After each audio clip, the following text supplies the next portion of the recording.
how do you bring together two distinct modalities, aesthetics and integrative nutrition coaching, and blend them together into one delicious niche? On today's episode of the Holistic Pro Show, I have a very special guest, and we are going to show you how.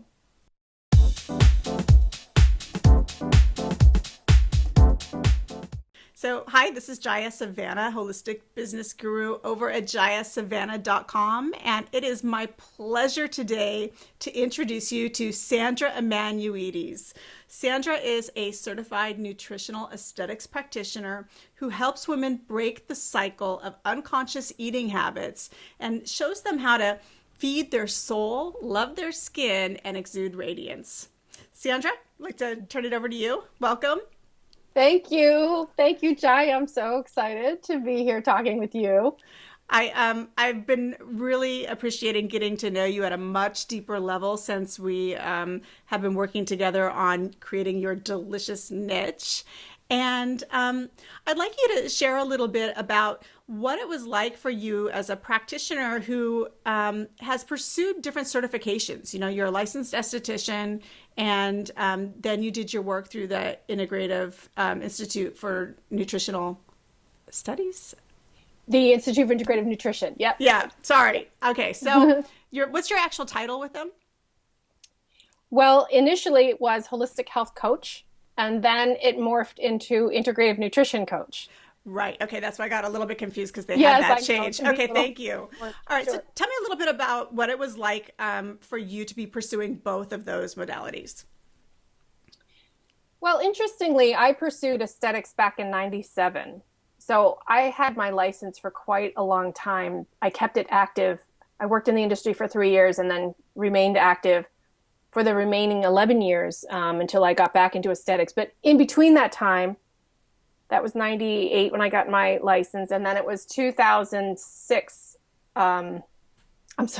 2010 when I got the integrative nutrition certification. And so they were actually operating at two different, they were running parallel, but I didn't realize they were running parallel at the time. So I was working with school food community and didn't really have anything to do with aesthetics until I worked about 3 years in as a coach, and then I joined them together. And that was in 2012, 2013, 2014. I started to realize, like, in the treatment room, I was talking to clients about their nutritional staples, you know, things that they were eating, triggers that they might not be thinking about that were affecting their skin. And then from a business standpoint, what was it like? Like, did you feel like you knew how to describe those two and how they work together yet? Or what was what was it like for you, you know, trying to market yourself and... So what I did was I started to realize that a lot of my colleagues didn't have nutritional education. They weren't utilizing the information in their treatment room. And so I decided to do a talk at the International Dermal Institute on holistic aesthetics because I thought that it would be important to share with other estheticians how important it was to acquire nutritional education and to think about themselves as a nutritional esthetician, you know, though I didn't use that particular word, that came up later. And it struck a chord with a lot of people. And then when I met a woman, Rachel Pontillo, who was actually pursuing that same line of work. She was an esthetician and had gone to IIN as well. And she was doing it as a coach online. I was doing it informally. We got together and formed the Nutritional Aesthetics Alliance along with Tisha Jill Palmer and Jolene Hart. And so the whole concept was, you know, really advancing the approach to skin health through the skin health link. Right. And that's how I know all of you, is because I've been on the advisory board for the Nutritional Aesthetics Alliance. And Yes. I love the work that you're doing there. And I have found that, like you said, it touched a nerve with a lot of people. And yet I definitely see in my work as a business coach that a lot of people don't still really know how to fit those together, though. And in that world, there are still so many different paths you can go down, right? There's so many different ways, especially when you look at nutrition, so many different nutritional philosophies and approaches and methodologies. There's so many different ways you can go. And then there's also, a need to be mindful of how those fit within the scope of practice, so that you make sure you're coaching, and where does that all fit with your licensure for aesthetics and everything. Yes, it can be tricky. So you have to be mindful, like you said, of all your state legislation, requirements and limitations and things like that. I think that, when you acquire your aesthetics license, you do have a small portion of nutrition that you study. So it is actually integrated into the license, but you're very limited in terms of, new information that we're seeing from pioneers in the field of nutrition, bringing in all kinds of food sensitivities and allergies that are directly related to gut health. And so, because we know the gut is the sister organ to the skin, invariably it affects the condition of the skin. So there is sort of like this natural kind of, interwoven relationship that you can very comfortably talk about in your treatment room. And if someone is coming to you, as an experienced, you're an experienced esthetician, and you start talking about your knowledge about nutrition, more than likely you probably know what you're talking about, and your clients will trust your guidance. But there is a certain kind of level of, just a deeper level of education that I think will make clients feel comfortable, and also estheticians feel comfortable, because they're able to actually add on that, certification. It's a real certification that I think really takes you to the next level of confidence, really. So, yeah, I think Yeah, well, that's really important. and definitely, having certifications and training and all of that definitely makes confidence. It also makes for having some protocols and ways to kind of go about your approach with clients systematically. Let's talk about you as a practitioner now, though. So when we started to do our work together, I noticed you were still kind of looking for your niche, your thing. And tell me a little bit about, what are kind of the aha moments you've had as you've gone about trying to figure out how you want to structure your practice and who you want to work with, and your purpose, if you will. Mm-hmm. So I found that when working with clients, there seemed to be a pattern that I was creating in terms of the dialogue I was having with clients about how they were perceiving themselves as women within the realm of beauty, because I like to practice holistic aesthetics. So I'm not about using Botox. I'm not about using fillers. I'm not really an advocate of any kind of harsh, intervention. So I have more of a European mindset, where I think food integrates very well and should, be part of your pursuit for healthy skin. So I was having these kinds of dialogue, these conversations with women, and I noticed that there were a lot of aha moments that they were having about shifting their mindset around perfection and being a role model for their daughters, or even just, shutting the messages off that they get from advertisement and the media. This pursuit of perfection, this pursuit of comparing yourself, to other women. And I just, when you're when you're trying to feel empowered in this world, I mean, it's hard enough as it is. Like we cannot, like, we have to bind together, and we can't be asleep and just let the messages dictate our behavior and our thoughts and our feelings about ourselves. So it really is kind of a feminist issue, I think, that I was really trying to bring to the surface. But these were the kinds of aha moments that I was having. And I found that, even with talking about the nutrition, it really encompasses not just food, but how to feed your soul. Like, give yourself the things that make you feel good in the world, make you feel like you have gifts that, people want, So, I mean, it really became like a therapy session. And I mean, I love to talk. So, you have to kind of read people. You have to be very delicate about it. but I do like to connect with clients, and I felt that that was really the fuel that I was really sort of thriving off of, like this whole kind of interaction with people that had a lot to do with something below the surface of the skin. It was much deeper. It was more Right. So, emotional. so you were feeling it really at that deeper level of purpose. And that's what was Mhm. exciting you when you got to be doing the emotional work. And I love something a phrase I learned from you during our Delicious Niches VIP day, which you said you wanted to address the tribal dialogue Yes. that women were having about beauty and self-perceived beauty and attractiveness and how that fits with skincare. Yeah, changing the tribal dialogue is really part of this. It's a movement, it's like a paradigm shift because it really um, it goes back to this era where women, were really the rulers of our civilization. It's like bringing back the goddess energy. It's bringing back this divine feminine, and it's really integrating that. And I think, like, again, I think a lot of women have been bamboozled into thinking that they have to be, you know, everything to everyone, first of all, and they can't serve themselves, and beauty and how they see themselves in the world is just at face value, and it's just a surface thing, and it's so much more than that. And I love when I encounter older women who are just radiant, because they're confident, and they've got wrinkles, and they're beautiful wrinkles, their wisdom and their laugh lines and all of these wonderful things that we just tend to lose that connection with ourselves.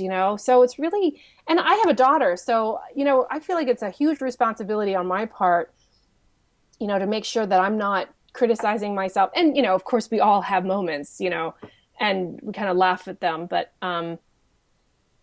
it's important to not perpetuate that message. Somebody has to shut that down. Somebody has to, like, actually absolutely, like, put that behind bars. Well, right.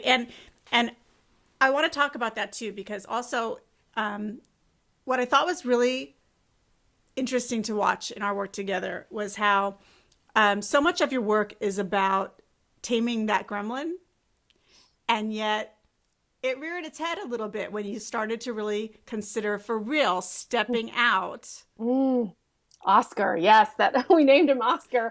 Um, yeah, the gremlin. Well, when we were talking about the emotional eating part of the kind of work that I wanted to focus on more, because it was isolating a certain aspect of nutrition, but also feeding your soul, and you know, um, not stuffing your emotions down with food.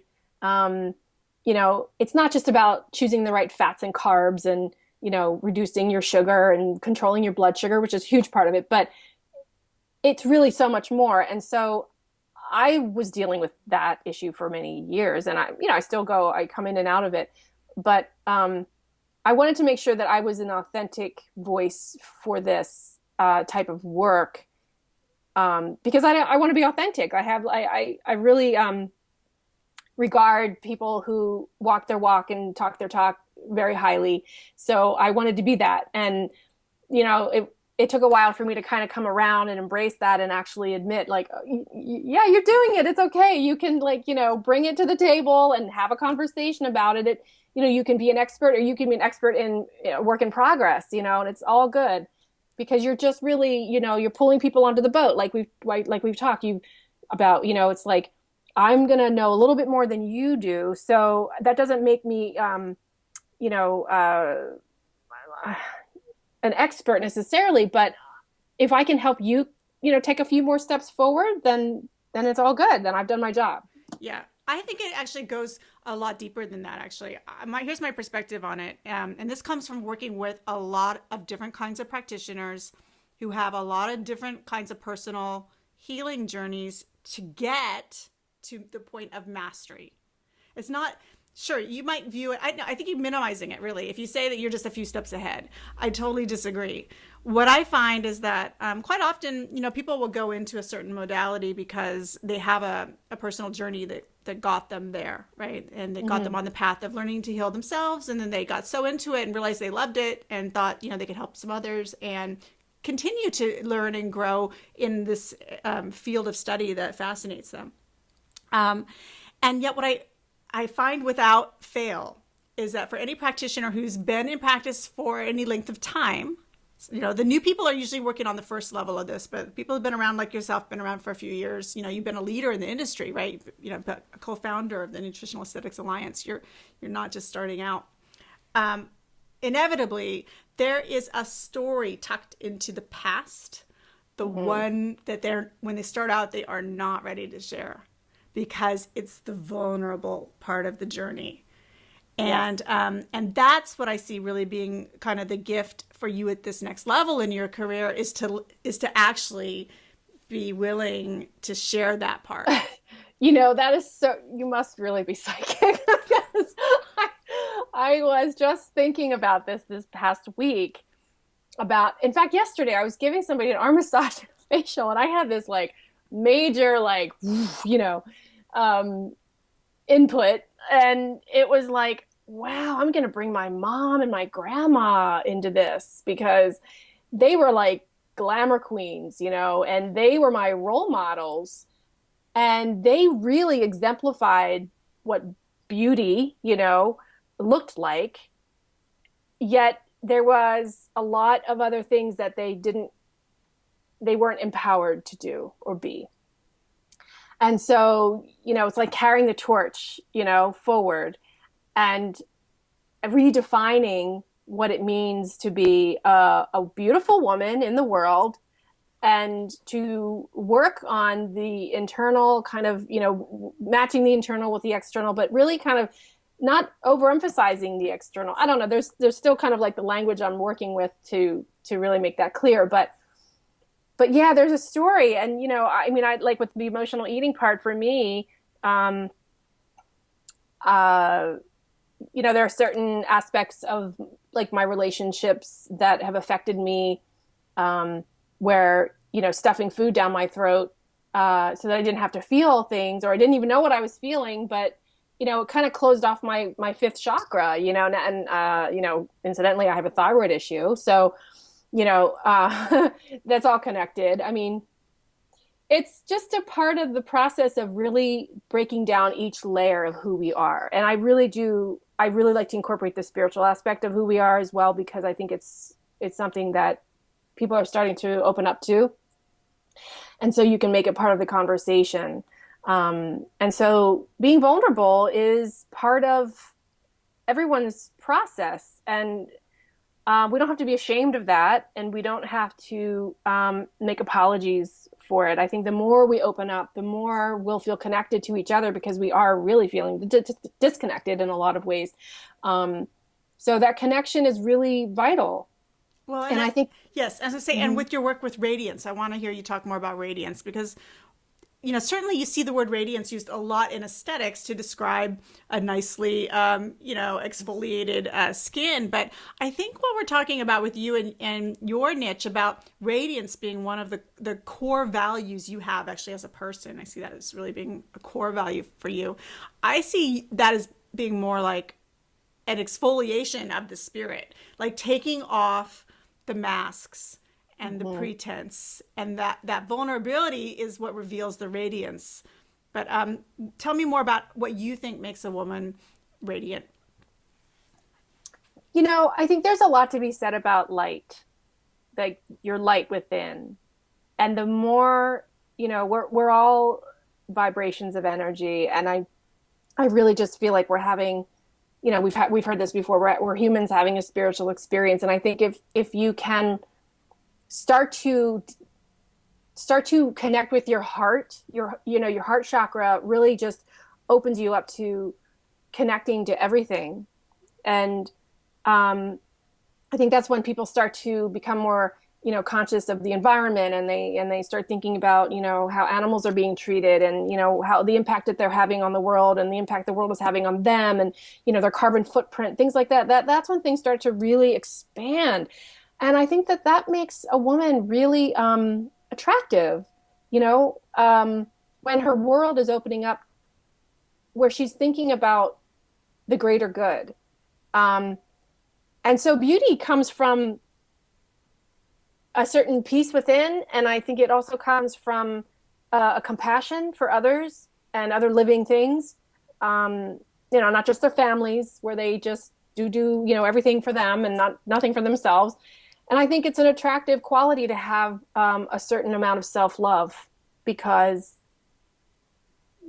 if you don't love yourself, you're not capable of really loving anyone or anything. So it's important to stop being the martyr, like you don't have to be the martyr. Nobody gave you that title and you don't have to wear that badge. Like, let's just change that dialogue, and be radiant, and embrace that. Embrace that you can be radiant, through, the things that come out of your mouth and how you talk about other people and how you talk about yourself even.